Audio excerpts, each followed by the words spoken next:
Assalamualaikum warahmatullahi wabarakatuh. Perkenalkan, saya El Susanto, CGP Angkatan 7 Kabupaten Cilacap. Saya akan melakukan percakapan pra-observasi. Bersama kami sudah ada Ibu Eka Setiawati.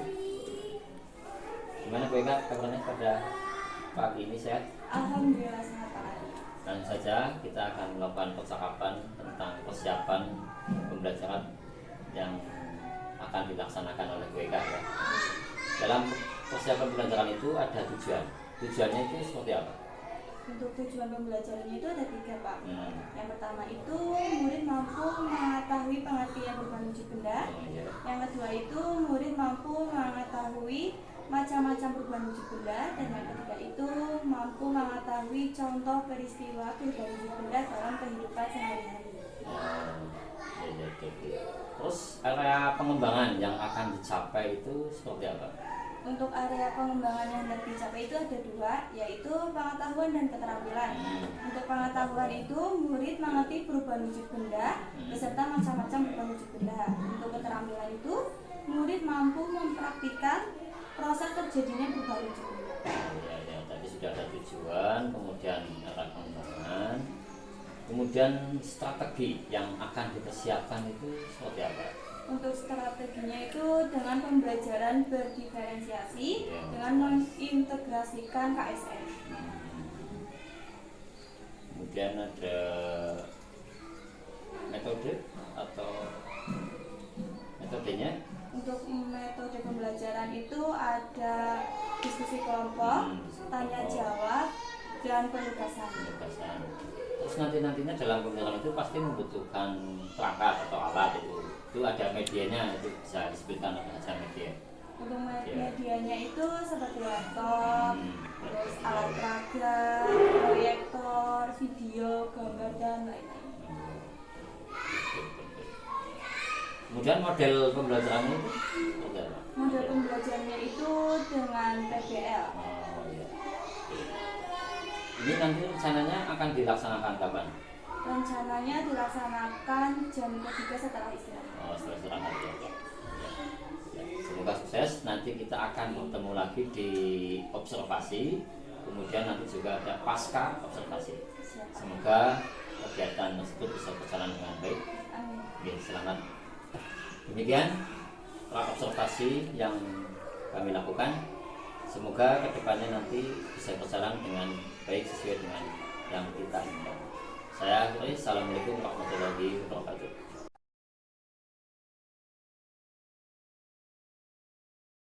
Disiapkan dulu. Gerak, kencang depan, gerak, depan gerak. Sebelum masuk kelas, nanti itu ada tiket buat masuk kelas. Tiketnya itu nanti Bu Guru akan tanya ke Mas Adit sama Mbak Naila. Pertanyaan itu gampang. Nanti yang bisa jawab pertanyaan dari mereka, barisannya boleh masuk ke kelas 2. Siap? Oke. Coba 3 kali 4 berapa?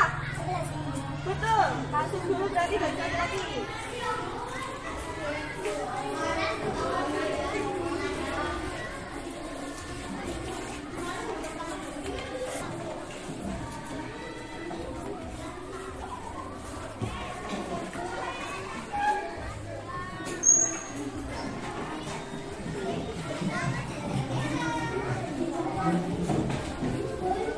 Selamat pagi. Hari ini ada yang tidak berangkat? Ada. Siapa yang tidak berangkat? Sekarang disiapkan dulu.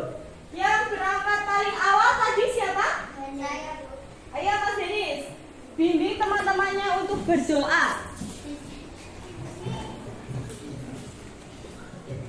Di tempat duduk siap.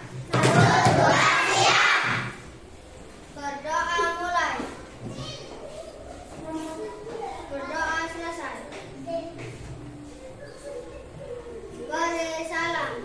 Assalamualaikum warahmatullahi wabarakatuh.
mampu mengetahui macam-macam atau jenis perubahan wujud benda. Dan yang ketiga, teman-teman mampu mengetahui contoh peristiwa perubahan wujud benda dalam kehidupan sehari-hari.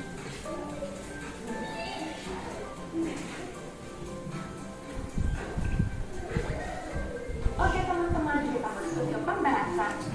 Teman-teman di sini ada yang tahu apa sih yang dimaksud dengan perubahan wujud zat? Iya betul. Perubahan wujud zat adalah perubahan yang terjadi pada suatu benda atau zat dengan wujud atau bentuk yang berbeda.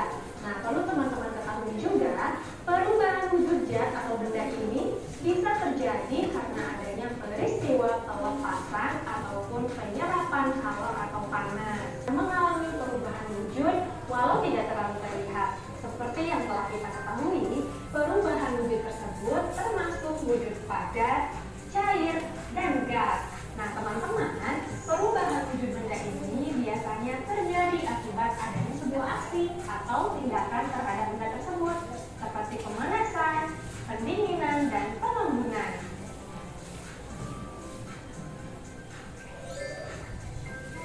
Nah, teman-teman, ada 6 jenis perubahan wujud benda, yaitu membeku, mencair, mengembun, menguap, menyublim, dan mengkristal atau istilah lainnya yaitu deposisi.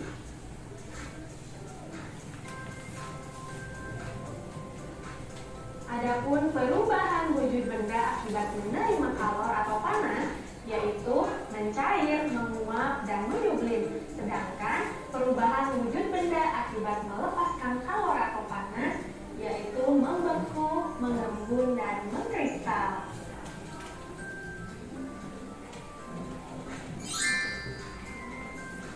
Oke teman-teman, tadi teman-teman telah mengetahui pengelompokan perubahan wujud benda akibat melepaskan kalor dan menerima kalor. Selanjutnya akan saya jelaskan satu persatu beserta contohnya. Silahkan teman-teman simak baik-baik ya. Macam-macam perubahan wujud benda. Yang pertama yaitu membeku. Nah teman-teman, membeku adalah peristiwa perubahan wujud zat cair menjadi zat padat. Contoh yang kedua yaitu serbuk agar-agar yang dilarutkan ke dalam air panas. Kalau dibiarkan menjadi dingin maka akan mengeras. Contoh yang ketiga yaitu gula jawa cair yang dimasukkan ke dalam cetakan, maka lama-kelamaan akan mengeras. Contoh selanjutnya yaitu lilin yang dipanaskan akan mencair, tapi lama-kelamaan cairan lilin tersebut akan mengeras lagi kalau dibiarkan di udara.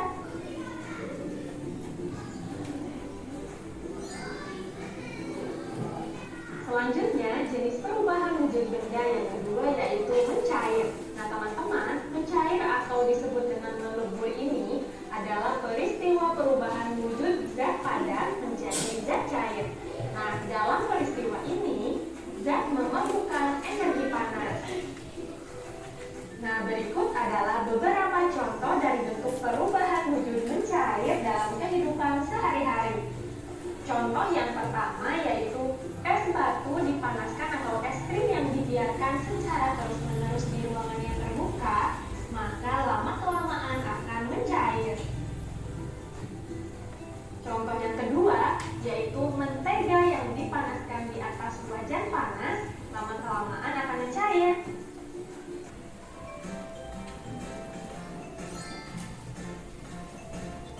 Oke teman-teman, agar kita lebih memahami lagi jenis-jenis perubahan wujud benda yang ada, yuk kita sama-sama cermati bagan segitiga perubahan wujud benda berikut ini. Nah, seperti yang telah kita ketahui, wujud benda dikelompokkan menjadi 3, yaitu padat, cair, dan gas. Nah, teman-teman, peristiwa perubahan wujud zat cair menjadi padat disebut dengan membeku. Sebaliknya, peristiwa perubahan wujud zat padat ke cair disebut mencair. Selanjutnya, perubahan wujud zat cair ke gas disebut menguap, dan sebaliknya dari perubahan wujud gas ke cair disebut mengembun. Lalu, perubahan wujud gas menjadi menjadi padat disebut dengan mengkristal, dan yang terakhir perubahan wujud zat dari padat ke gas disebut menyublim. Nah, sampai sini sudah paham teman-teman? Gampang ya? Nah, dari video tadi informasi apa sih yang kalian dapat? Sekarang Bu Guru mau nanya ke kelompok ini. Coba, informasi apa yang didapat dari video tadi? Mbak Selin? Perubahan wujud benda. Beri tepuk tangan.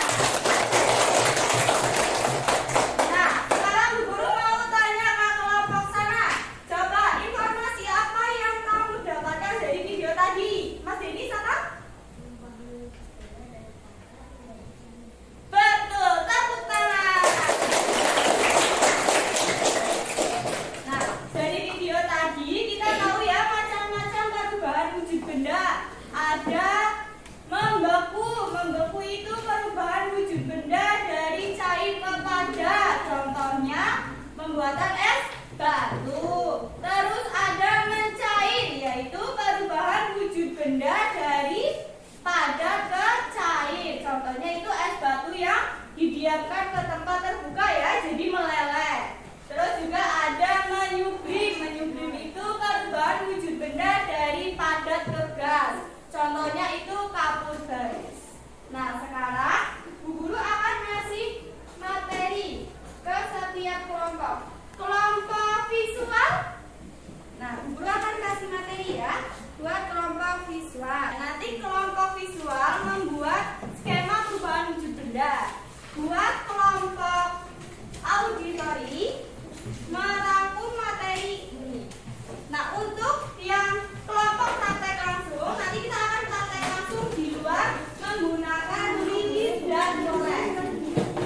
Nah, ayo kita keluar.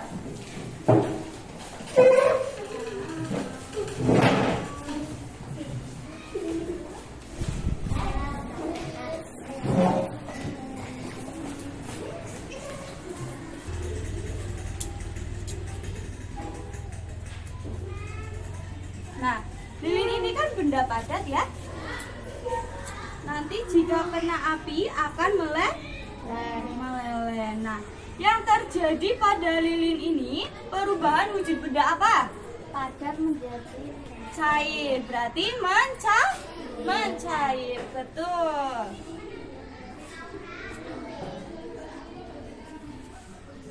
Ya. Udah cukup? Sudah cukup ya? Sudah paham? Kita masuk ke kelas lagi.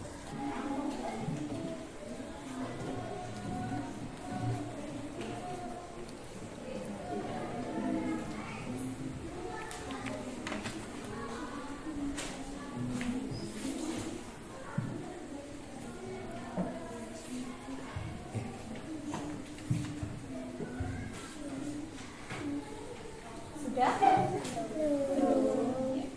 Dilanjutkan. Kelompok sini sudah?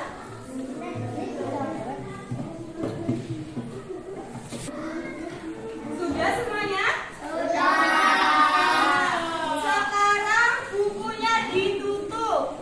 Tidak boleh melakukan pekerjaan apapun. Sekarang kita akan main rumus. Ayo, bukunya ditutup. Tangannya di lutut. Ditaruh di atas lutut. Sekarang Bu Eka mau ngasih mindfulness.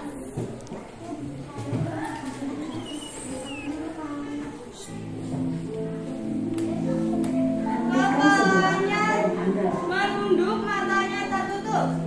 Lalu ambillah posisi yang nyaman, baik saat duduk ataupun berdiri, sesuai dengan kondisi yang memungkinkan bagi Anda. Duduklah dengan posisi tegak, tidak membungkuk, namun tetap rileks. Rilekskan kedua bahu, kiri dan kanan. Letakkan kedua telapak tangan pada paha. Lemaskan jari-jari tangan. Rasakan tubuh bertumpu pada lantai atau tempat duduk Anda. Istirahatkanlah. Rasakan lantai Anda berpijak. Rasakan tempat duduk Anda. Silakan pejamkan mata atau arahkan pandangan ke depan. Rilekskan kedua kelopak mata. Tarik nafas dalam. Sadari nafas masuk. Sadari nafas keluar. Rasakan udara segar yang masuk melalui ruang hidung. Rasakan udara hangat yang keluar dari ruang hidung. Lakukan sebanyak 2 kali.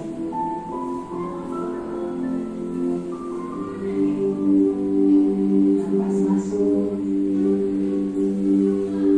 Nafas keluar. Amati apa yang Anda rasakan pada tubuh Anda. Adakah bagian tubuh yang terasa kaku? Rilekskan tubuh. Mulai dari otot-otot wajah, leher, punggung, bahu kiri, bahu kanan, lengan atas, pergelangan tangan, dan ke 10 jari tangan. Rilekskan otot perut, kedua belah paha, lutut, dan betis, hingga ke seluruh jari-jari kaki. Amati apa yang Anda rasakan saat perut mengembang sebelum membuang nafas.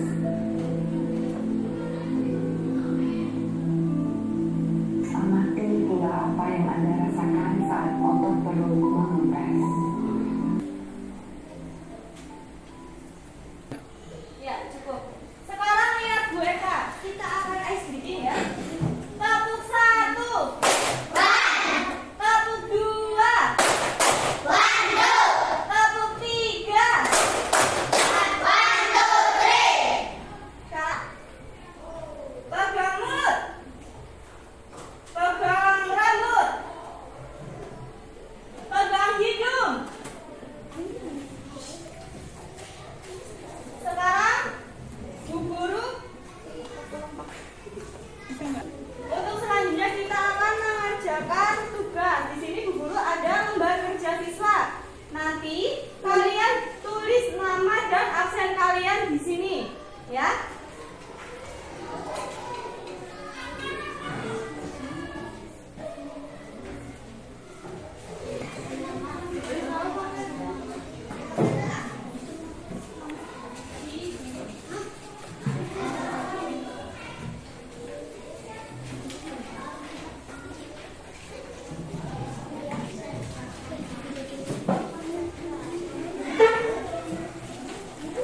Ya, silakan dikerjakan.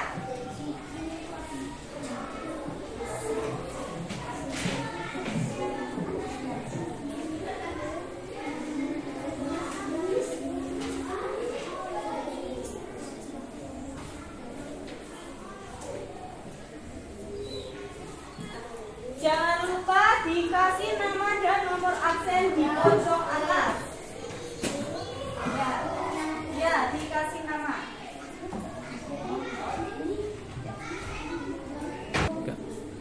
Sudah selesai semuanya? Sudah? Sudah. Ya, sekarang dikumpulkan ke depan.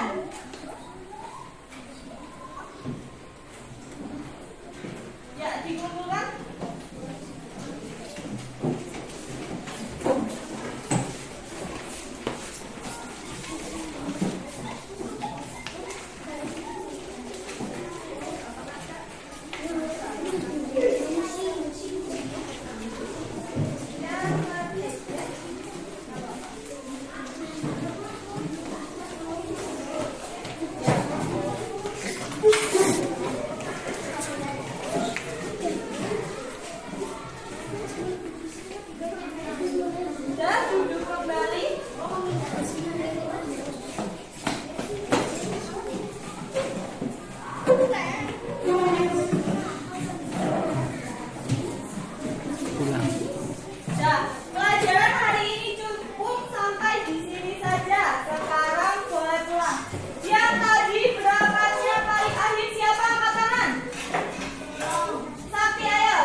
Assalamualaikum Bu Eka. Waalaikumsalam Pak. Gimana keadaannya? Sehat hari ini ya?